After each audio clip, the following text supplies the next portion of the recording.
अभिवादन दर्शकवृन्द, च्यानल एजको प्रस्तुति एज टक सो। हामी अहिले कोरोनाको महामारीको चपेटाको क्रममा छौँ र राज्यले लकडाउनको घोषणा गरिसकेको छ।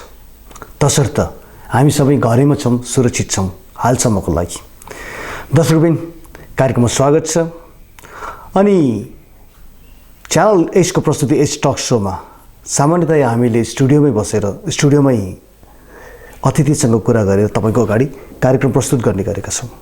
तर मुलुकमा अहिले विषम परिस्थिति छ, राज्यले लकडाउनको घोषणा गरिसकेको अवस्था छ र हामी पनि यही स्टुडियोबाट बाहिर जान सकिने अवस्था पनि रहेन।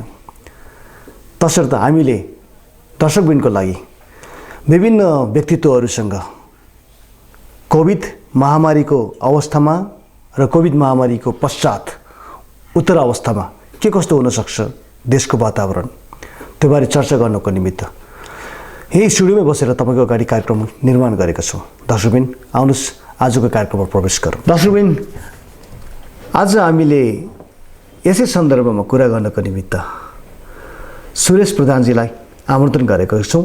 हाम्रो स्टुडियोको सम्पर्कमा अहिले हुनुहुन्छ। सुरेशजी, तपाईँलाई कार्यक्रममा स्वागत छ। हजुर, नमस्कार। कोभिडको महामारीको प्रकोपमा हामी फँसेका छौँ। अनि यो साउथ एसियाबाट तपाईँलाई के रिपोर्टहरू आइरहेको छ अहिले? रिपोर्ट भन्नाले अब छलफलको कुराहरू पनि त्यति राम्रोसँग गर्न सकिरहेको अवस्था छैन, किनभने डाटाहरू आउन सकिँदैन। जस्तो इन्डियाको हामीले न्युजमा हेर्छौँ, पाकिस्तानको पनि अलिअलि न्युजमा हेर्न सकिन्छ। बङ्गलादेश, श्रीलङ्का, अफगानिस्तानतिर त्यति सम्पर्क पनि हुन सकेको छैन, फोनमा फाटाफुटो कुराहरू हुन्छ। सबै ठाउँमा लकडाउनकै परिस्थिति छ। बेसिकल्ली भन्ने हो, हामीले नजिकमा हेर्दाखेरि भारत र हाम्रो नेपालको अपडेटहरू चाहिँ छ। तर अरू देशमा मालदिभ चाहिँ अलिकति टाढे भएकोले मालदिभसँग त्यति सम्पर्क हुन सकेको छैन, अरूसँग चाहिँ भइरहेको छ। अवस्था लकडाउनकै छ। अनि साथै तपाईँ पनि घरैमा हुनुहुन्छ होला अहिले? हजुर, यो म घरमा बसेको किन चाहिँ मेरो दारी दारी पनि मजाले बढिसकेको छ। तर यो लकडाउनको अवस्थामा पनि तपाईँलाई देशको चिन्ता त लाग्छ होला नि त? अवश्य लाग्छ। विशेष गरिकन यो अलि लकडाउन खोलेपछि आर्थिक कारोबार कसरी हुन्छ र इकोनोमिक स्ट्याटस कसरी जाने भन्ने चिन्ताले छोपिरहेको छ। त्यही त अब तपाईँ पनि फेरि भर्खरैको नि तपाईँ निवर्तमान अध्यक्ष पनि नेपाल घरेलु तथा सानो उद्योग सङ्घको, र यस अवस्थामा पनि अब यो कोभिडको महामारी पश्चात लकडाउन खुल्ला गर्दाखेरि पनि सम्भवतः सरकारले एकैचोटि खुल्ला पनि गर्दैन होला, ग्रेजुअली खुल्ला गर्छ होला। तपाईँलाई के लाग्छ अबको विश्व अर्थतन्त्र र नेपालको अर्थतन्त्रको कुरा गर्दाखेरि तपाईँलाई अहिले नेपालको अर्थतन्त्र कसो होला जस्तो लागिरहेछ? अब 2-3वटा कुराले यसमा अफेक्ट पार्छ होइन। जस्तै एउटा कुरा त अब जस्तो संसारको सबै देशले आफ्नो वस्तु र सेवा उत्पादनमा आफूलाई पुगेर मात्र अन्त अरू विदेशमा एक्सपोर्ट गर्ने भन्ने कुराहरू आइरहेको छ। हिजो अस्ति मात्रै पनि अमेरिकाको राष्ट्रपतिले भारतको प्रधानमन्त्रीलाई औषधि पठाइदियो धन्यवाद भन्ने कुराहरू आइरहेको छ। त्यस्तै अब अरू सामानहरूमा पनि यस्तै हुँदै जाने प्रक्रियाहरू चाहिँ देख्छौँ हामी। त्यसमध्येमा हामी इम्पोर्ट बेस आयातमा आधारित देश भएको कारणले हामीमा त्यो चोट चाहिँ अझै पछि चाहिँ धेरै देखिने जस्तो लाग्छ मलाई। कारण के भने अब हामी धेरै कम वस्तु र सेवामा आत्मनिर्भर छौँ। परनिर्भरता हाम्रो बढी भएको कारणले अब ती वस्तु र सेवाहरूमा अब हामी कसरी आत्मनिर्भर भएर जाने भन्ने कुराहरू चाहिँ देखिन आउँछ। अब आत्मनिर्भरकै तपाईँले भर्खर कुरा गर्नुभयो। नेपाल घरेलु सानो उद्योगको तपाईँ निवर्तमान अध्यक्ष पनि। नेपालकै अवस्थामा यो हाम्रो घरेलु महासङ्घले अथवा चाहिँ हाम्रो नेपालको घरेलु उद्योगहरूले हाम्रो आर्थिक यो गतिविधिलाई अथवा चाहिँ उत्पादनलाई ठेक्न सक्ने अथवा चाहिँ बनाउन सकिने अवस्था तपाईँले देख्नु भएको छ? पुरै ठेक्न सक्ने अवस्था पनि छैन, ठेक्नै नसक्ने अवस्था पनि छैन। किनभने हामीले 72 सालमा भुइँचालो भूकम्प 72 सालको भूकम्प र त्यसको लगतै को अघोषित नाकाबन्दीमा हामीले धेरै देखिसकेका छौँ। अब हामी बाँच्नलाई चाहिने धेरै कुराहरू हामीले आफै उत्पादन पनि गरिरहेका छौँ, तर त्यसको रेकर्ड नभएर मात्र हो। जस्तो अब पेट्रोलियम पदार्थको कुरा गर्दा अरू कुरा गर्दाखेरि अलि केही चाहिँ फरक पर्ला, तर अरूमा गर्न नसक्ने कुराहरू चाहिँ छैन। त्यसपछि अब हामीले आत्मनिर्भरताको क्षमता अभिवृद्धि गर्नुपर्ने हो। त्यो हामी बिस्तारै हामीले बिर्सेर गयौँ।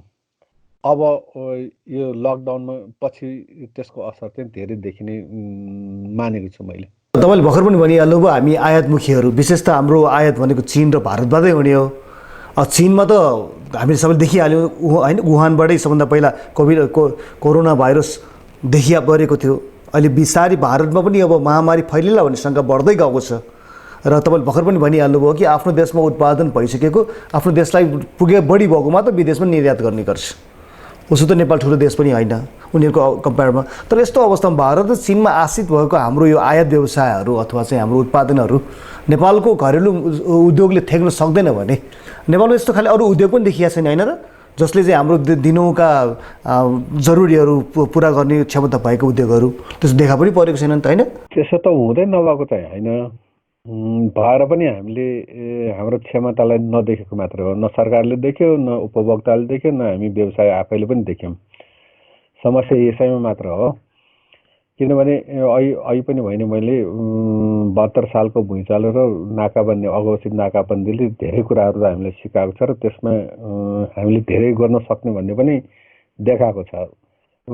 विशेष रूपमा अब पेट्रोलियम पदार्थ र यो हाइटेक कुराहरूमा चाहिँ अलि हामी पछि परिरहेका छौँ। तर अरू जसरी यो अति आवश्यकीय वस्तु भन्नाले हामीलाई जीवन निर्वाह गर्नलाई चाहिने वस्तुहरूमा त्यति गाह्रो नपर्ला जस्तो लाग्छ मलाई।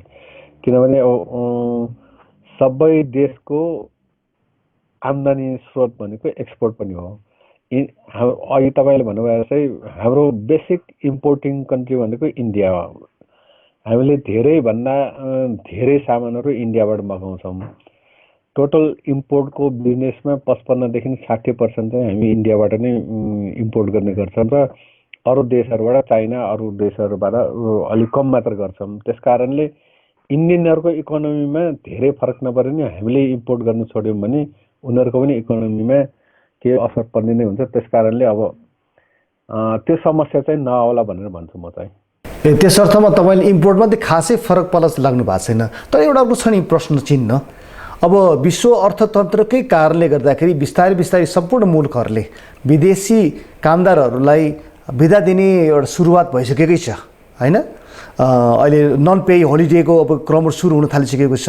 त्यस अर्थमा त सम्पूर्ण विदेशमा बसेका रेमिट्यान्स पठाउने नेपालीहरूले पनि अब नेपालमै फर्किनुपर्ने बाध्यात्मक अवस्था आएको छ होइन? त्यस अर्थमा दुईवटा सम्भावित त बढी नि होइन, एउटा चाहिँ रेमिट्यान्स घट्ने भयो, दोस्रो विदेशमा आएका यङहरूले पनि काठमाडौँ अब नेपालमै अब इम्प्लोइमेन्ट खोज्ने भयो नि त होइन? त्यस अवस्थामा अब यो हाम्रो नेपालको अर्थव्यवस्था कुन दिशातिर जाला जस्तै छ, कस्तो खाले वातावरण बन्ला जस्तै छ अनुमान? त्यसमा चाहिँ दुईवटा किसिमको, अब एउटा फाइदाको पाटो हेर्नु पर्यो, अर्को चाहिँ बेफाइदाको पाटो हेर्नु पर्यो। तपाईँले भन्नुभयो जस्तै रेमिट्यान्सको पाटोमा हेऱ्यो भने हामी बेफाइदामा पर्छौँ। टोटल बजेटको 27-28% कन्ट्रिब्युसन रेमिट्यान्सबाट भइरहेको, करिब 40 लाखभन्दा बढी युवा जनशक्ति चाहिँ विदेशमा बसिरहेको अवस्थामा अब त्यो जनशक्ति नेपाल फर्किने भयो।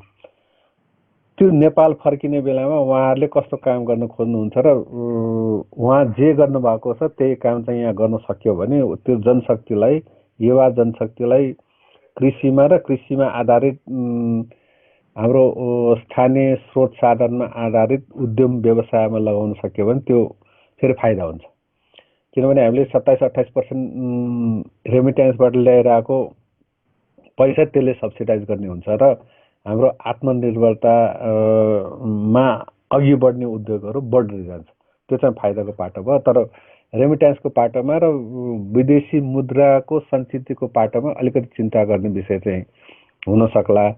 त्यसमा पनि अब सब्सिडाइजिङको कुरा गर्ने बेला अहिले हामीले जति आयात गरेर आएका थियौँ कृषिमा आधारित उत्पादन र सेवाहरू, त्यो हामी यहीँ उत्पादन गर्छौँ, त्यसमा सब्सिडाइज त्यसरी गर्छ र अरू कुरा हामी एक्सपोर्ट पनि गर्न सक्ने हुन्छौँ। त्यसबाट अरू थप चाहिँ हामीलाई के भन्छ धाडस चाहिँ पाउने हुन्छ। सम्भावित यतातिर देखा पर्यो, तर एउटा छ नि, अब यो लकडाउन बिस्तारै ग्रेजुअली ओपन गर्ने अवस्थामा पनि एकैचोटि सम्भवतः सडकहरू चाहिँ सुचारू हुन्न होला। अहिले त बिस्तारै बिस्तारै यो इन्फेक्सनलाई पनि हेर्दै सायद यसलाई छोडिएला, त्यस अर्थमा बजार एकैचोटि सुचारू हुन पनि सक्दैन। महिना दिनको यो लकडाउनबाट त आर्थिक अवस्था धेरै नै नाजुक अवस्थामा पुग्ने सम्पूर्ण देशमा देखा परेको छ। एउटा उदाहरण जसले त हामीले देख्यौँ, जर्मनका अर्थमन्त्रीले सुसाइड गर्न बाध्य भएको थियो होइन। त्यस अवस्थामा अब नेपालको यी सम्पूर्ण यो नयाँ अवस्थामा इमिडिएटली नै अथवा यो महिना 1.5 महिनाभित्र नै नेपालको आर्थिक अवस्था कस्तो होला भने हामी प्रक्षेपण गर्न सक्छौँ? अब यसमा चाहिँ 2-3वटा कुरा तुरुन्तै हुन्छ। जस्तो अब सञ्चित पैसाहरू, अलिअलि भएको पैसाहरू यो लकडाउनमा 1 महिनामा निष्क्रिय भएर बसेपछि सबैको खल्तीदेखि ब्याङ्क एकाउन्टसम्ममा समस्या पर्ने देखाएको छु मैले। विशेष गरिकन मध्यमवर्गीय सोसाइटी र अझ हायर मिडियम क्लास फ्यामिलीसम्ममा त्यो चाहिँ असर पर्छ होला। अब यो लकडाउन खोलेपछिको क्राइसिस भनेको बजारमा पैसा सर्कुलेसनको कुरा हो। त्यो पैसा कसरी सर्कुलेसन हुन्छ भन्ने कुरामा अब अलिकति सरकारले इन्टरभेन्सन गर्नुपर्ने देख्छु म चाहिँ। किनभने अब कति कुराहरू अब सबै अब दैनिक ज्यालादारीमा काम गर्ने अनरेकग्नाइज अथवा अनअथराइज बिजनेसमा बस्ने, इम्प्लोइमेन्टमा बस्नेहरूलाई पैसा चलाउन दिने अवस्था आयो। जस्तो अब अहिले पनि अब सबै देशभरि नै अब दैनिक ज्यालादारीमा काम गर्नेहरूलाई चाहिँ आपद विपद परेर उनीहरूलाई सहयोग गर्नुपर्ने कुराहरू भनिरहेको छ। त्योलाई अब कसरी इम्प्लोइमेन्टमा, इन्कम जेनेरेसनमा लान सक्ने भन्ने कुराहरू आउँछ। सरकारले रोकिरहेको कामहरू चाहिँ यथावत सुचारू गर्नु पर्यो। ब्याङ्कहरूले कमसेकम पनि उद्यम व्यवसाय, लघु घरेलु तथा साना उद्यम व्यवसायहरूलाई उनीहरूको पेड अफ क्यापिटलको आधारमा कम्तीमा पेड अफ क्यापिटलको उनीहरूको एक्सपेक्टेड पेड अफ क्यापिटलमा 50% चाहिँ सब्सिडाइज लोन चाहिँ दिनुपर्ने हुन्छ। त्यो भनेको करिब मेरो हिसाबले 2-3 हजार करोड रुपियाँको चाहिँ हुन्छ होला। त्यसलाई चाहिँ गर्न सक्यो भने रोल ओभर हुन्छ, 6 महिना 8 महिनामा त्यो पैसा फेरि ब्याक पनि हुन्छ र अर्को आर्थिक वर्ष 76-77 चाहिँ सेपमा आउने हुन्छ होला। होइन भने यसैलाई अब तिम्रो नै गर, सरकारले अब यसो गर उसो गर निर्देशन चाहिँ दिने, आफू चाहिँ मगन्ते भएर विभिन्न एडिबी, वर्ल्ड ब्याङ्क, सबै आइएमएफसँग चाहिँ मगन्ते भएर हिँड्ने, अनि नेपालका व्यवसायहरूले हामीले यो नियम बनाएको छ तिमीहरूले यो पालन गर्नुपर्छ भनेर चाहिँ त्यो चल्नेवाला छैन। केही प्याकेजहरू त्यस्तो आएन भने फेरि अब यो अर्थतन्त्रबाट तङ्ग्रिनलाई चाहिँ नेपालले धेरै गाह्रो हुन्छ। सुरेशजी, तपाईँसँग धेरै छलफलहरू गरेँ, धेरै अब आर्थिक अवस्थाबारे पनि कुरा गऱ्यौँ र यस्तो छलफल तपाईँसँग भविष्यमा फेरि गर्दै गरौँला। अहिले हामी अहिले समयको अभावले तपाईँसँग छुट्टिने अनुमति माग्न खोज्दैछु। अन्त्यमा के भन्नु छ भने कृपया छोटो शब्दमा। मूल कुरा अब उद्यम व्यवसायहरूले अबका यो लकडाउन खोल्ने अवस्थामा चाहिँ विशेष गरिकन मार्केट र कन्ज्युमर रेस्पोन्सलाई चाहिँ विचार गर्नुपर्ने हुन्छ। किनभने अघि पनि भने मैले खल्ती सबैको सानो भइसकेको छ। मार्केटलाई कसरी एडप्ट र एक्सेप्ट गराउने भन्ने चाहिँ कन्ज्युमर बिहेभियरलाई पनि गराउनु पर्यो। किनभने तपाईँ हामी सबै उद्यमी भएर पनि कन्ज्युमर पनि हो। यसलाई अलिकति कन्सिडर गरेर नेपाली वस्तु र सेवाको उपभोगमा अलिकति ध्यान दिने गऱ्यौँ भने भोलिका दिनमा राम्रैसँग हामी तङ्ग्रिन सक्छौँ र अब हामीले अरू देशलाई हाम्रो कन्ट्रोलमा, इकोनोमिक पावरमा अलिकति उक्सिने काम चाहिँ गर्न सक्छौँ होला। तपाईँले आफ्नो विचार हालिदिनु भयो, प्रक्षेपणहरू गरिदिनु भयो। तपाईँलाई धेरै धेरै धन्यवाद कार्यक्रममा आफ्नो मन्तव्य राखिदिनु भएकोमा। हजुर धन्यवाद जलपा।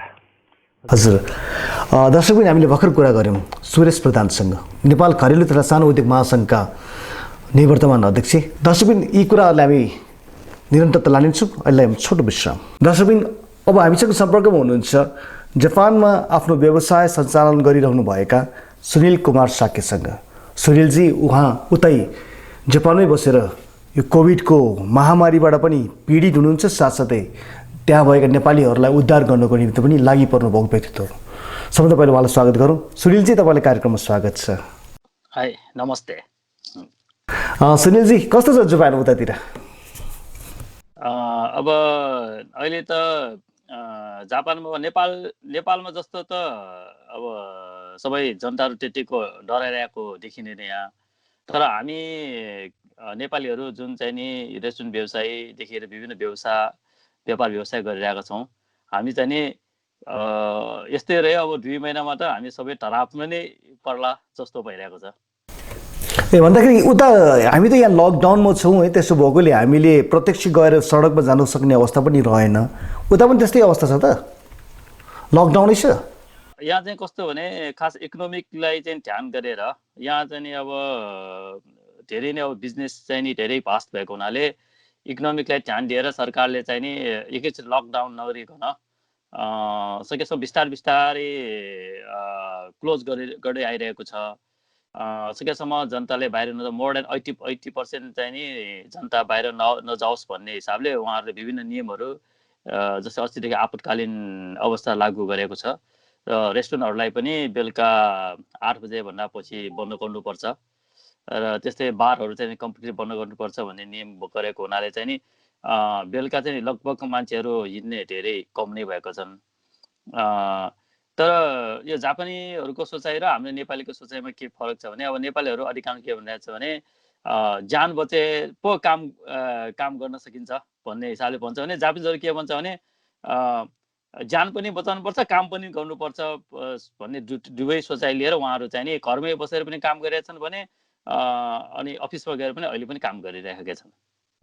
तपाईँ अब त्यहाँ उता भएको नेपालीहरूको बिचमा पनि हुनुहुन्छ, तपाईँले त्यहाँ नेतृत्व पनि गरिराख्नु भएको छ। अहिले त्यहाँ नेपालीहरूको अवस्था कस्तो छ? अहिले यहाँ जापानमा बस्ने नेपाली भन्दा पनि अब यो फाइबर, स्काइप विभिन्न फोनहरूले गर्दाखेरि नेपालमा फोन हुने गरेका रहेछन् र कोठामा बसेर नेपालको आफ्नो इष्टमित्रहरूले चाहिँ नि अझ पनि तिम्रो काम गरिरहेको हो कि के हो भनेर चाहिँ नेपालबाट थर्काइदिइरहेछन्। त्यसले गर्दाखेरि जापानमै बस्दाखेरि चाहिँ डर नलाग्ने, तर जब नेपालको फोन आउँछ नि फोन गर्दा नै सबै नै अलिकति नै डराइरहेका छन्। किन अन्त? अब नेपालमा चाहिँ अब जे होस् न, अब कोरोनाले गर्दाखेरि यस्तो हुन्छ उस्तो हुन्छ, अब जानै जाला जस्तो भन्ने चाहिँ जुन चाहिँ नि त्यो के भन्छ अब भुइम चलिरहेको भनौँ न गर्दाखेरि जापानीहरू चाहिँ त्यतिको डराइरहेको छैन। उनीहरू पार्क पनि गइरहेछन्, तर कन्ट्रोल चाहिँ धेरै गरिरहेछन्। बेलुका चाहिँ उनीहरूले निस्किएकै छैनन्, तर बच्चाहरू लिएर पार्क पनि गइरहेछन् र उनीहरूले सकेसम्म चाहिँ नि 1 मिटरदेखि 2 मिटर डिस्टेन्स गरेर मान्छेले नभेट्ने गरी, तर चाहिँ नि उनीहरू आफ्नो उकुस मुकुस हुने गरी होइन कि उनीहरू आफ्नो काममा चाहिँ लागिरहेका छन्। तर नेपालीहरू चाहिँ नि नेपालमा बस्ने साथीहरू जस्तै जापानमा बस्ने हाम्रो नेपालीहरू पनि धेरै नै डराएको चाहिँ मैले देखेको छु। त्यस अर्थमा संस्कारका कुराहरू पनि भए। त्यही हो, नेपालमा फोन गर्दाखेरि नेपालबाट थर्का ल्याउने के। ए नेपालीहरू डराइराखेको छ भन्ने। तर नेपालमा पनि त्यस्तो अवस्था त रहेन होइन। यहाँ पनि अब एक किसिमको हरित जोनै छ अहिलेसम्म त होइन, हरिगृह नै छ। त्यति बेसी डरलाग्दो अवस्था छैन चीनमा जस्तै। तैपनि सबै अब होइन सावधान त हुनैपर्छ। एउटा छ नि, तपाईँले भर्खरै अब भन्नुभएको थियो कि तपाईँहरूको व्यवसाय धराशय हुँदैछ।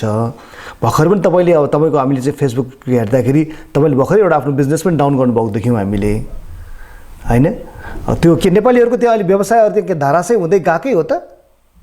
अब साँच्चै भने नेपाली मात्र होइन कि यो रेस्टुरेन्ट व्यवसाय चाहिँ लगभग चाहिँ नि 100% धराशय भएको छ भने पनि हुन्छ होइन। र हामी नेपाली व्यवसायी अब जुन चाहिँ जापानमा आएर व्यवसाय गरिरहेका छौँ नि, अब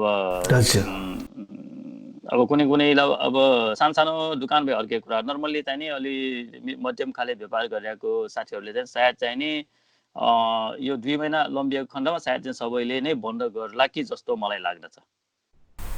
किन त्यस्तो विधि कि व्यवसाय त्यो प्रत्यक्ष रूपमा इन्कम नभएकोले अथवा चाहिँ त्यो मुद्रा चलन नभएकोले हो?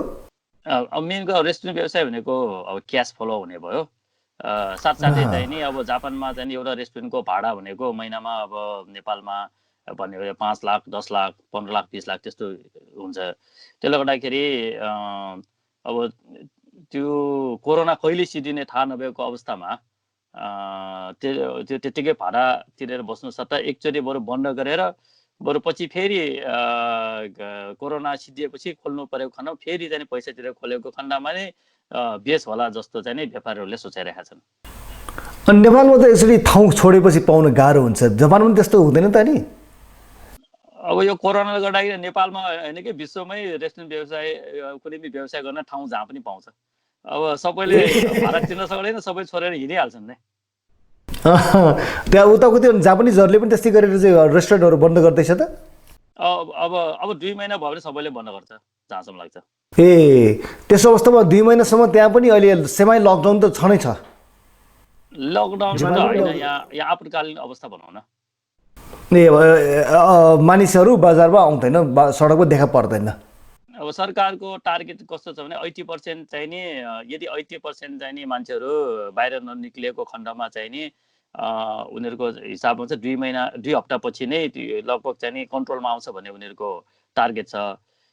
जापानिजहरू के ढुक्क छन् भने अब उनीहरूले चाहिँ पहिला अब सेकेन्ड वर्ल्ड वार पनि उनीहरूले संयमित भएर उनीहरूले कन्ट्रोल गरेकै थियो। साथसाथै अस्ति भूकम्प उनीहरूको त्यो फुकुसिमामा ठुलो भूकम्प आउँदाखेरि पनि उनीहरूले संयमित भएर कन्ट्रोल गरेकै थियो। अहिले यो कोरोना पनि हामीले कन्ट्रोल गर्न सक्छौँ भन्ने उनीहरूकोमा एउटा दृढ विश्वास छ कि।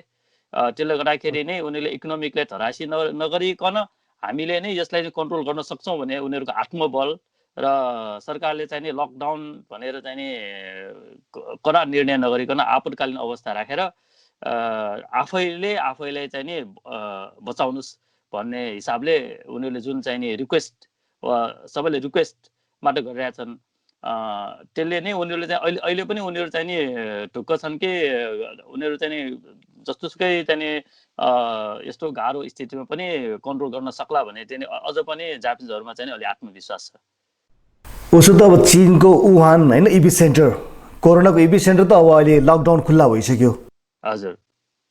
त्यसो भन्दाखेरि यदि संयमित भयो भने, यदि व्यवस्थित रूपमा राज्य प्रशासनले प्रशासन चलायो भने इपी सेन्टर जस्तो ठाउँमा त छिटो खुल्ला हुन्छ भने जापानको त अब धेरै पर गयो भन्दा होइन। त्यसोभन्दा आर्थिक समस्याबाट बाहेकै प्रशासनिक सब ठिक भइराखेको छ उता। हजुर। अब त्यही हो, उनीहरूले चाहिँ अलिकति अब जस्तै कि सरकारले जुन चाहिँ अब पसलहरू बन्द गर्नुहोस् होइन, अब समयमा घर जानुहोस् भनेर सरकारले बनाएको नियम चाहिँ फलो गरेकोलाई चाहिँ नि अहिले अब पसलहरू भए 5 लाख रुपियाँ दिने र अनि एउटा भन्दा 2टा पसल भएकोलाई नेपाली रुपियाँ लगभग 10 लाख रुपियाँ दिने, अलिकति मध्यम खाले व्यापारलाई 20 लाख रुपियाँ दिने भनेर उनीहरूले घोषणा गरेका छन्। ए सरकारले घोषणा गरेको छ है? सरकारले घोषणा गरेछन्। अनि त्यस्तै चाहिँ सरकारले चाहिँ नि देशभरिको प्रत्येक घरलाई 3-3 लाख रुपियाँ दिने भनेर घोषणा गरेका छन्। र त्यस्तै चाहिँ नि जस्तै कि चाहिँ नि अब व्यवसायहरूलाई चाहिँ नि अब मध्यम वर्गीय व्यवसायहरूदेखि लिएर अब सानो व्यवसायहरूलाई पनि बिना ब्याज चाहिँ नि लोन चाहिँ 1 करोडसम्म लोन दिइरहेछन् अहिले। बिना ब्याज 1 करोड लोन। 1 करोड नेपाली रुपियाँ भनौँ न, उनले बराबरै हो होइन। 1 करोड नेपाली बराबरको नेपाली उनीहरूले लोन दिइरहेछन्। र अब त्यस्तै अब विभिन्न प्याकेजहरू उनीहरूले त्यो आर्थिक प्याकेजहरू धेरै नै अब कति विभिन्न प्याकेजहरू, जस्तै कि अब बच्चाहरू स्कुल जान पाएन होइन, स्कुल जान नपाएपछि घरमै भयो, घरमै हुँदाखेरि बच्चा हेर्ने मान्छे चाहियो, बच्चा हेर्ने मान्छे हुँदाखेरि काम गर्न जान सकेन, त्यसको लागि फेरि दिनको 8,000 येन कि 9,000 येन उनीहरूले दिइरहेछन् होइन। बच्चा हेर्नलाई अब जस्तो कि ऊ काममा जान सकिएन नि, त्यसले गर्दाखेरि त्यसको लागि पनि दिइरहेछन् भने अब जस्तै कि चाहिँ नि अब अहिले चाहिँ नि जापानमा कस्तो छन् भने जापानमा पनि होमलेसहरू छन् कि लगभग चाहिँ नि यो जापानमा एउटा चाहिँ कस्तो भने किस्सा भन्छ, यो एउटा रेस्टुरेन्ट जस्तै त्यो इन्टरनेट क्याफे भन्ने हुन्छ होइन, जो चाहिँ आफ्नो घर नभइकन इन्टरनेट क्याफेमा सुत्ने मान्छेहरू पनि छन् कि। त्यस्तो उनीहरूको घर पनि छैन, एड्रेस पनि छैन, के पनि छैन, त्यस्तो मान्छेहरू होल जापानमा 4,000 जना छन् जति भन्छन् उनीहरूले होइन। त्यो 4,000 जनालाई चाहिँ अहिले होटेलमा चाहिँ नि सरकारले नै होटेलमा राख्ने चाहिँ व्यवस्था गरेको छ अहिले। त्यो 4,000लाई चाहिँ नि अनि अब जसो सरकारले चाहिँ नि अब उनीहरूले चाहिँ नि सक्ने जुन चाहिँ नि उनीहरूको क्यापेसिटीले विभिन्न प्याकेजहरू ल्याएर चाहिँ नि गरिरहेका छन्, जुन चाहिँ नि जे होस् चाहिँ नि अब भनौँ न एउटा राम्रै पहलै गरिरहेका छन्। तैपनि जतिसुकै पहल गरे पनि अब जस्तै अब भनौँ न अब काम गरिरहेको मान्छे छ भने को काम गर्ने स्टाफहरूको लागि त्यो तलबहरू पनि सरकारले दिने भनेर घोषणा गरेका छन्। तर चाहिँ नि अब त्यो काम गर्ने मान्छेलाई तलब घोषणा गरे पनि कस्तो छ भने त्यो जापानको सर्टेन क्राइटेरियाको त्यो इन्सुरेन्समा छिर्नुपर्छ। त्यो इन्सुरेन्समा छिरेको मान्छेले मात्र पाउँछ, अरूले पाउँदैन के फेरि। तर अधिकांश नेपालीहरूको रेस्टुरेन्टहरू चाहिँ उनीहरू चाहिँ त्यो इन्सुरेन्समा चाहिँ छिरेको हुँदैन के। जापानिज कम्पनीहरू चाहिँ अधिकांश छिरेको हुन्छ। त्यो पेन्सन पाउने त्यो शाखै हो किन भन्छ जापानमा होइन। अनि शाखै होकेन र अनि यिनीहरूको अनि कोयो होकेन भनेर त्यो चाहिँ काम गर्ने मान्छेले के घाइते साइते भयो भने पाउने त्यो इन्सुरेन्स हुन्छ। त्यसमा छिरेको मान्छेले चाहिँ पैसा पाउने। अब त्यसमा छिर्यो भने चाहिँ नि अब महिनामा नै अब नेपाली भन्ने हो भने 40-50 हजार रुपियाँ तिर्नुपर्छ के महिनामा। त्यसले गर्दाखेरि अधिकांश नेपालीको रेस्टुरेन्ट चाहिँ त्यसमा छिरिरहेको छैन। त अधिकांश जापानिजहरू चाहिँ त्यसमा छिरेको हुनाले चाहिँ जापानिज कम्पनीमा काम गर्ने स्टाफहरूले चाहिँ नि उनीहरूको यो अब यो जति यो आपतकालीन उनीहरूको बन्द गरेको हुन्छ नि त्यो बेलासम्मको सबै चाहिँ तलब चाहिँ नि कम्पनीले पाउँछ। जे होस् न, नेपालमा हामी राहत भन्ने बित्तिकै एउटा 5 किलोको चामल र केही दाल मात्र बुझ्थ्यौँ भने तपाईँले त्यहाँ गभर्मेन्टले दिएको चाहिँ इकोनोमिकल प्याकेज त हाम्रो नेपालको लागि त धेरै नै रहेछ। त्यस अर्थमा आर्थिक मन्दी र आर्थिक जीर्णता एकैचोटि जापानमा आउँदैन भन्ने यसबाट प्रमाणित गर्छ होइन र। अब यहाँको अवस्था र नेपालको अवस्था के फरक छ भने जस्तै कि अब नेपालमा चाहिँ नि अब तपाईँहरूको अब भनौँ न 20 दिन लकडाउन भयो, 30 दिन लकडाउन भयो, अथवा चाहिँ नि 3 महिना लकडाउन भयो भने आफ्नो घरमा बसेपछि खान पायो, लाउन पायो भन्ने भयो। हाम्रो हामी जापानमा बस्दा कस्तो स्थिति पर्यो भने यहाँ चाहिँ कस्तो हुन्छ भने बाँच्नलाई पनि त्यो पेट्रोल चाहिने जस्तै इकोनोमिक रन भइराख्नु पर्ने। जस्तै कि अब हामी घरमै बसे पनि महिनाको अब भनौँ 10 लाख रुपियाँ खर्च चाहिँ हामीले निकाल्नै पर्यो। अब त्यो अब इन्ट्री नभएपछि त्यो आउटपुट हुने भएन भनेपछि चाहिँ नि यो कन्टिन्युटी भयो भने चाहिँ नि अहिले जापानमा 1 लाख नेपालीहरू भएको ठाउँमा चाहिँ नि यस्तै कन्टिन्युटी नै भयो भने भविष्यमा चाहिँ नि सबैले आफ्नो घरको भाडा तिर्ने पैसा पनि हुँदैन। विभिन्न प्रब्लम्सहरू यो इकोनोमिक प्रब्लम्सहरू चाहिँ धेरै आउँछ जस्तो लाग्छ। अब हामीलाई मात्र होइन कि जस्तै जापानको रेस्टुरेन्ट व्यवसायीहरूको पनि ठुलो चाहिँ नि उनीहरूको लगानी भइरहेको हुनाले जापानिजहरूलाई पनि यदि कन्टिन्यू भएको खण्डमा चाहिँ नि उनीहरूले चाहिँ नि सरकारबाट 10 लाख रुपियाँ पाए पनि उनीहरूको अब 1.5-2 करोड खर्च भइरहेको हुन्छ होइन। त्यसलाई चाहिँ रिकभर गर्न नसक्ने भएको हुनाले सबै चाहिँ धरापमा होला जस्तो मलाई लाग्दछ। आर्थिक मन्दी त उता पनि हुने अवस्था छ नै होइन। हजुर सुनिलजी, हामी अब कार्यक्रमको अन्त्यतिर आइपुगेका छौँ। त्यसर्थ तपाईँले दर्शकबिनलाई के भन्नु छ भने कृपया चाहिँ छोटो शब्दमा। अब त्यही हो, कोरोनादेखि चाहिँ जति चाहिँ नि नेपालमा अहिले सबै साथीहरू धेरै डराइरहेका छन्। मलाई त के सम्झना भयो भने नेपालमा पहिला भूकम्प आउँदाखेरि जत्तिकै साथीहरू डराएको मैले पाएँ होइन। जस्तै कि अब नेपालमा भूकम्प आउँदाखेरि म नेपालमै थिएँ। त्यो बेला एउटा बिरालो मात्र कराए पनि सबै चाहिँ नि भाग हुन्थ्यो कि बेला। हामी त यस्तो डराएको थियौँ कि त्यो बेला म नेपाल आउँदाखेरि गजबै भएको थिएँ। त्यो त सानो आवाजमा पनि साथीहरू डराएको थियो। अहिले पनि त्यस्तै डराएका छन्। कोरोनाबाट हामी जतिसुकै भागे पनि सबभन्दा पहिला चाहिँ आफ्नो विल पावर भनौँ न, जस्तै कि आफूले खानामा अब जस्तै कि अब भिटामिन सी भनेको चाहिँ अरेन्ज भयो, जस्तै कि नेपालमा भएस त्यो के भन्छ फ्रुट्सहरू खान पाउँछ नि, त्यो फ्रुट्सको जुसहरू खाएर आफ्नो भिटामिन सी स्ट्रङ गर्ने। अब जस्तै कोरोनाले मनपर्ने, मैले फेसबुक पनि कहिले काहीँ लेख्ने, कोरोनाले मनपर्ने खानाहरू खानु भएन भनेपछि चाहिँ कस्तो भने जस्तै कि अब नेपालमा अब भन्ने भने माछा मासु खानुपर्छ, ताकत बनाउनुपर्छ भन्छ। त्यो माछा मासु दुध भनेको कोरोनाले धेरै मनपर्ने चिज। त्यसैले चाहिँ नि कोरोना सामसुम नभएसम्म चाहिँ नि कोरोनाले मनपर्ने खाना नखाने र कोरोनासँग लड्न सक्ने गरी आफ्नो चाहिँ नि के भन्छ पावर बढाउनलाई भिटामिन सी फ्रेस फ्रुट्सबाट चाहिँ नि सकेसम्म चाहिँ नि खाएर चाहिँ बलियो गरेको खण्डमा चाहिँ नि एउटा पावर हुन्छ। र साथसाथै अब नेपाल लकडाउन भएको हुनाले सकेसम्म चाहिँ घरबाट बाहिर ननिक्लिकन अब घरमै बसेर होइन, तर काम चाहिँ टाप्नुपर्छ, हावा चाहिँ लिनुपर्छ। अब त्यति भन्दै सुनिलजी धेरै धेरै धेरै धेरै धन्यवाद तपाईँले आफ्नो कुरा राखिदिनु भएकोमा, हाम्रो कार्यक्रम आइदिनु भएकोले धन्यवाद। धन्यवाद। दर्शक पनि हामीले भर्खर कुरा गऱ्यौँ सुनिल कुमार साकेसँग। उहाँ जापानमा रेस्टुरेन्ट व्यवसाय गर्दै हुनुहुन्छ र तपाईँले देख्नुभयो नेपालको राहतको प्याकेज र जापानको राहतको प्याकेजको भिन्नता पनि। उसो त हामी भन्न सक्छौँ नेपाल विकासोन्मुख देश हो र जापान त विकसित देश हो। त्यसो हुँदाहुँदै पनि मानव त दुवैतिर मानव नै हो।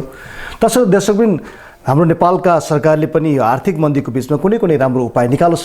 कार्यक्रममा स्वागत छ। यस टक सोको विशेष कार्यक्रम कोरोना विशेष।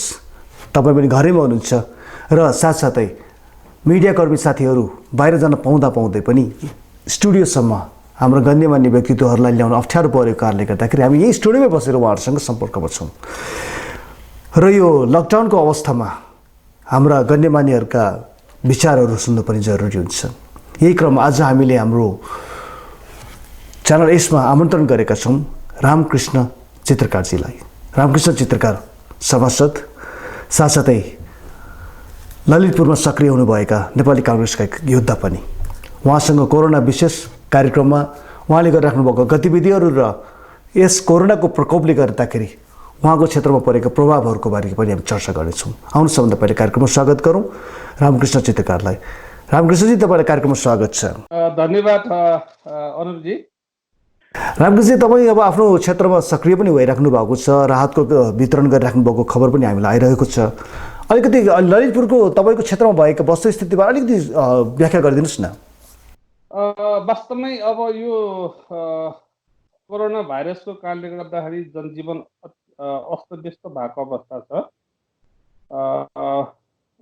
र अब संसारभरि नै जुन ढङ्गले कोरोना भाइरसको सङ्क्रमण बढिरहेको छ अत्यन्तै चिन्ताजनक अवस्था हो भन्ने मलाई लाग्छ र खास गरेर अहिले नेपालको कन्टेक्स्टमा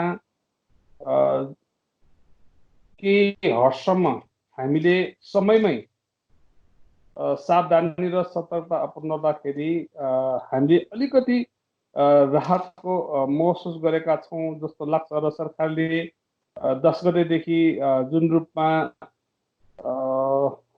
यो जुन लकडाउन गर्ने काम गर्यो, निर्णय गर्यो, त्यसले जनतालाई सङ्क्रमण फैलिन नदिनको लागि एउटा आश्वस्त गराउने काम भएको छ भन्ने मलाई लाग्छ। यद्यपि लकडाउनको कारणले गर्दाखेरि अत्यन्तै जनजीवनमै प्रभाव परेको अवस्था छ, तर जीवनभन्दा ठुलो, ज्यानभन्दा ठुलो, स्वास्थ्यभन्दा ठुलो अरू कुरा हुन सक्दैन। र मैले ललितपुरको कुरा गर्दाखेरि अथवा ललितपुरको क्षेत्र नम्बर 2 को कुरा गर्दाखेरि त्यति धेरै ठुलो समस्याहरू हामीले देखिरहेका छैनौँ। प्रशासनले अत्यन्तै जिम्मेवारपूर्वक काम गरिरहेको छ भन्ने मलाई लाग्छ र स्थानीय सरकारहरू पनि यो सङ्क्रमण हुन नदिनको लागि र लकडाउन पछाडि जुन खालको खाद्यान्नको एउटा आपूर्तिको समस्या देखिएको छ त्यसमा राहतको माध्यमबाट खास गरेर न्यून आर्थिक स्रोत भएका जनतालाई कुनै न कुनै रूपमा राहत दिने जो कोसिस स्थानीय सरकारले गरेको छ त्यो प्रशंसनीय छ भन्ने मलाई लाग्छ। अझ धेरै काम गर्न बाँकी छ र हामीले पनि आफ्नो तर्फबाट केही न केही जनतालाई आश्वस्त बनाउनुपर्छ। समस्यामा जनताको को साथमा रहनुपर्छ भन्ने उद्देश्यका साथ हामीले पनि केही सानो सानो भए पनि कामहरू गरिरहेका छौँ र सबै मिलेर यो जुन प्राकृतिक विपद हामीले सामना गरिरहेका छौँ यसलाई हल निकाल्नको लागि सबै नै आफू सुरक्षित भयो भने सिङ्गो समाज सुरक्षित हुन्छ भन्ने सोचका साथ हामीले त्यो सावधानीपूर्वक अगाडि बढिरहेका छौँ र बढ्नुपर्छ भन्ने मलाई लाग्छ। ललितपुर जिल्लामा त्यो खालको एउटा सतर्कता अपनाइरहेको अवस्था छ। ललितपुरमा तपाईँको यो क्षेत्रमा कतिसम्म लकडाउनलाई उल्लङ्घन गरेका घटना देखिराख्नु भएको छ तपाईँले? अत्यन्तै न्यून छ त्यस्तो खालको उल्लेखनीय त्यस्तो घटनाहरू छैन र पनि प्रहरी प्रशासनका प्रतिनिधिहरूले सम्झाइ बुझाइ लकडाउनलाई राम्रोसँग कार्यान्वयन गर्ने काम भइरहेकै छ। तपाईँले भर्खरै राहत वितरणको काममा सक्रिय हुनुभएको हामीले तपाईँको सामाजिक सञ्जालमा हेरेका थियौँ हजुर है। राहत वितरणको कार्यक्रम तपाईँकोबाट पनि भइराखेको हामीले देखेको थियौँ तपाईँको सामाजिक सञ्जालमा। अनि यो राहत वितरण तपाईँले राजनीतिक कर्मीको रूपमा दिनुभयो कि अब एउटा सामाजिक यो सेवाको हिसाबमा दिनुभयो? अलिकति स्पष्ट गरिदिनुहोस् न। अनुजी एकदम यो महत्त्वपूर्ण प्रश्न जस्तो लाग्छ र अहिले हामीले राजनीतिक चिन्तन पार्टी र त्यो दायराभन्दा माथि उठेरै काम गर्नुपर्छ जस्तो लाग्छ। यो समस्या जो हामीले देखिरहेका छौँ, भोगिरहेका छौँ, सामना गरिरहेका छौँ, यो कुनै पार्टी विशेषका कार्यकर्ताले मात्र गरिरहेको छैन, सिङ्गो मुलुकले गरिरहेको छ, आम जनताले गरिरहेको छ, सबै नागरिकहरूले त्यो समस्या झेलिरहेको अवस्था छ। त्यसकारण यसलाई विशुद्ध सामाजिक दृष्टिकोणबाट हामीले एक आपसलाई सहयोग र मद्दत गर्नुपर्छ भन्ने त्यो सोचका साथ गरिरहेका छौँ। राजनीति अहिलेको कुनै प्रश्न हो भन्ने मलाई लाग्दैन र त्यसलाई बनाउन पनि हुँदैन। अनि रामकृष्ण छ नि, एउटा सङ्घीय प्रशासनले सरकारले पनि अब एकद्वारे राहत नीति सञ्चालन गर्ने भनेर भनिराखेको छ। त्यसो गर्दाखेरि अलिकति यो कन्ट्रोभर्स देखिएन र अब आफ्नै गएर राहत वितरण गर्दाखेरि? होइन, हामीले कतिपय सन्दर्भमा स्थानीय निकायहरूसँग हामी समन्वय गरिरहेका छौँ।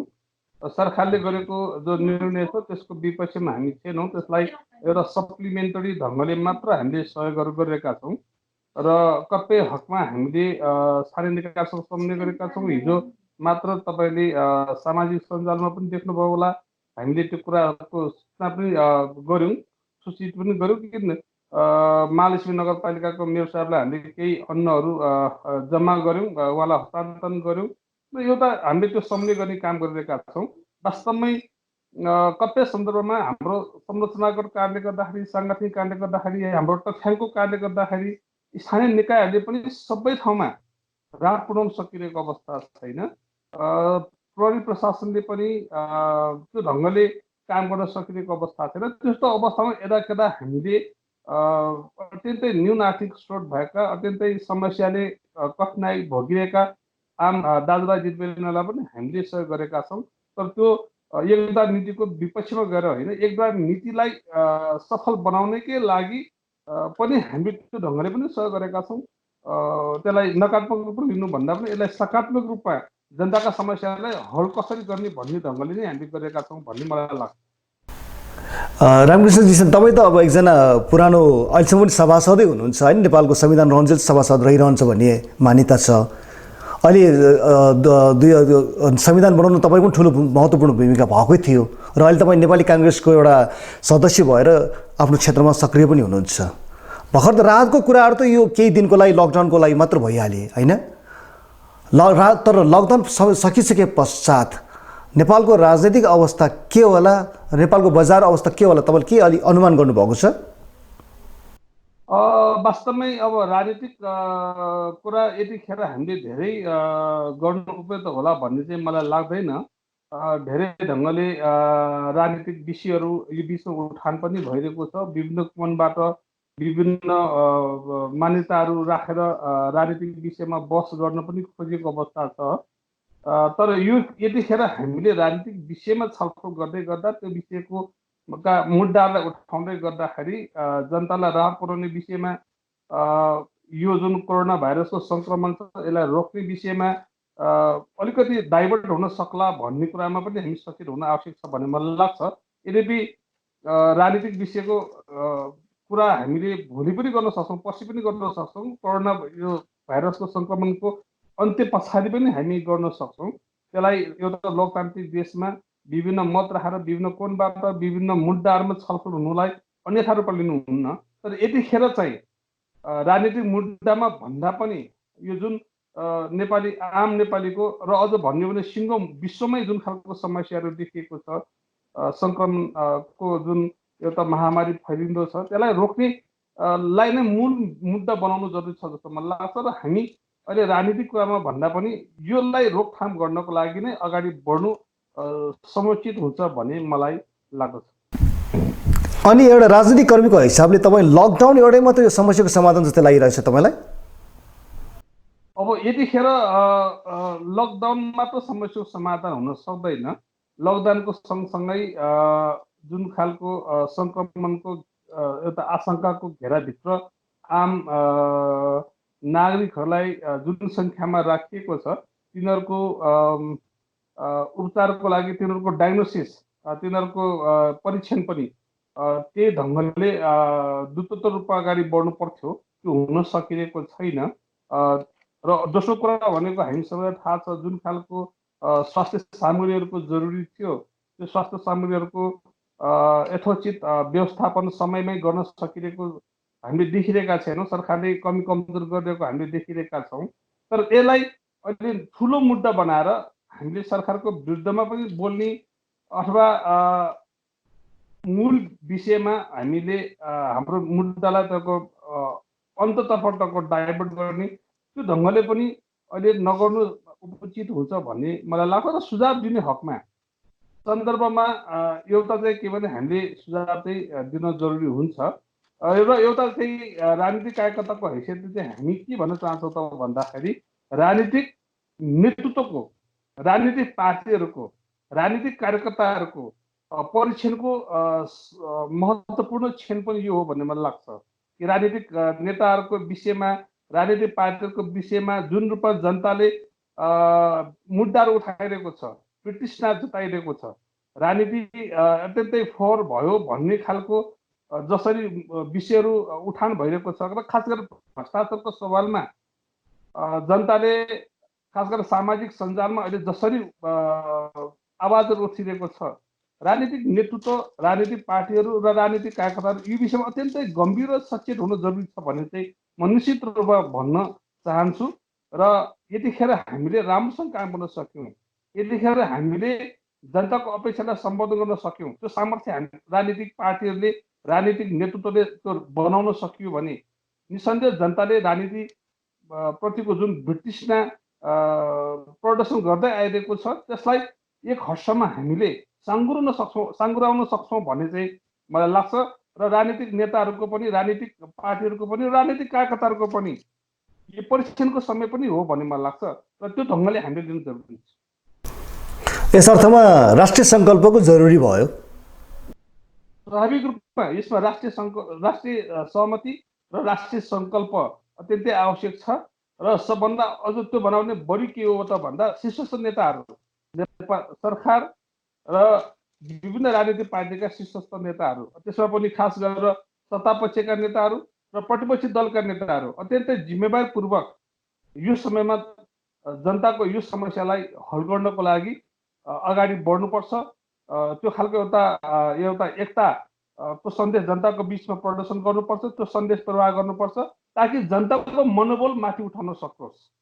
रोगले भन्दा पनि जनताको एउटा मनको एउटा कुण्डामा के छ त भन्दा कि राजनीतिक नेताहरूले हाम्रा समस्यालाई संवेदनशील ढङ्गले हेर्न सक्दैन भन्ने कहीँ न कतै छ। त्यो कुरा गलत हो भन्ने कुराको सन्देश दिन सक्यो भने हामी यो जो सङ्क्रमणको समस्याबाट हामी गुज्रेका छौँ त्यसको आदि समस्या त्यहीबाट हल हुन्छ, मनोवैज्ञानिक रूपमा त्यहीबाट हल हुन सुरु हुन्छ भन्ने चाहिँ मेरो विश्वास हो। तपाईँको विश्वास अति नै जायज छ र यसमा सकारात्मक पनि रहेको छ। रामकृष्णजी, हामी कार्यक्रमको अन्त्यमा आइसकेको कारणले गर्दाखेरि यदि आम दर्शकलाई छोटो मिठो के भनिदिन अनुरोध गर्छु। मूल रूपमा यो जुन कोरोना भाइरसबाट हामी एउटा त्यो समस्याबाट हामी जेलिरहेका छौँ, भोगिरहेका छौँ, त्यसले हाम्रो जनजीवनै त अस्तव्यस्त भइरहेको छ। हामी सुरक्षाको खोजीमा छौँ र यो फेरिमा भन्नुपर्दाखेरि तत्कालै यो सङ्क्रमण हुनुबाट रोक्ने एउटै मात्र उपाय भनेको औषधि बनिदिएको अवस्था छैन, त्यसको कुनै खालको खोपहरू निर्माण भएको अवस्था छैन, त्यसको कुनै उपचार निश्चित रूपमा तपाईँको यही हो भनेर निर्कोल निकाल्न सकिरहेको अवस्था छैन। यो अवस्थामा यो समस्याको हल भनेको, यो समस्याबाट बस्ने उपाय भनेको एकान्तमा बस्ने हो, घरमा सुरक्षितका साथ बस्ने हो, अरू बाहिरी व्यक्तिहरूसँग तपाईँको सम्पर्कबाट टाढा रहेर बस्ने हो। त्यसो भएको हुनाले आम रूपमा मैले आग्रह गर्नुपर्ने कुरा के हो भने हामीले आफू पनि बचौँ र अरूलाई पनि बचाउँ। आफू बच्दाखेरि सिङ्गो समाज बच्न सक्छ। त्यसो भएको हुनाले हामी घरमै बसेर सुरक्षित भएर बसौँ। सरकारले निर्णय गरेको छ कि लकडाउन गरेको छ। हामी लकडाउनको त्यो एउटा अवस्थामा हामी छौँ र त्यसको त्यो जुन भावना छ, जुन स्पिरिट छ, त्यसलाई हामीले आत्मसात गरौँ, घरमै बसौँ, सुरक्षित हौँ र अरूलाई पनि सुरक्षित बनाउनको लागि हामीले भूमिका निर्वाह गरौँ। हामीले केही गतिविधिहरू सामान्य जो अत्यन्तै आवश्यक गतिविधिहरू हामीले गर्नुपर्ने हुन्छ, तरकारी किन्न जाँदाखेरि, दुध लिन जाँदाखेरि अथवा अरूलाई समस्या पर्दा जुन सहयोग गर्न हामी जान्छौँ, त्यतिखेर पनि हामीले एउटा सोसियल डिस्टेन्सलाई कायम गर्ने कोसिस गरौँ। अब यही क्रममा केही गल्ती कमजोरीहरू मैले डिस्ट्रिब्युसन गर्न जाँदाखेरि पनि तपाईँको भएको छ, हामीले त्यसलाई सच्याउने कोसिस गरेका छौँ, त्यसलाई मेन्टेन गर्ने कोसिस गरेका छौँ। म आम दाजुभाइहरूलाई, आम नेपाली दाजुभाइहरूलाई आग्रह गर्न चाहन्छु कि हामीले सोसियल डिस्टेन्स सबभन्दा महत्त्वपूर्ण कुरा हो, त्यसलाई पनि हामीले कायम गर्दै यो रोगबाट, यो सङ्क्रमण आफूमा फैलिन नदिनुको लागि, आफूले आत्मसात नगर्नको लागि सोसियल डिस्टेन्स कायम गरौँ, घरमै बसौँ, एकान्तवासमा हामी बसौँ।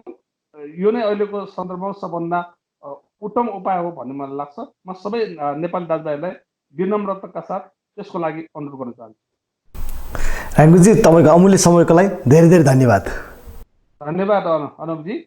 एउटा मैले तपाईँको टेलिभिजन मार्फत प्रविधि प्रयोग गरेर आफ्ना कुराहरू राख्ने जो अवसर तपाईँले दिनुभएको छ, जनताको बिचमा आफ्नो मत राख्नको लागि जुन समय तपाईँले मलाई उपलब्ध गर्नु भएको छ, त्यसको लागि म तपाईँप्रति धेरै धेरै आभार व्यक्त गर्न चाहन्छु र म सबै आदरणीय दाजुभाइलाई म फेरि नमस्कार भन्न चाहन्छु। धन्यवाद अनुपजी, तपाईँलाई धेरै धेरै धन्यवाद। धन्यवाद।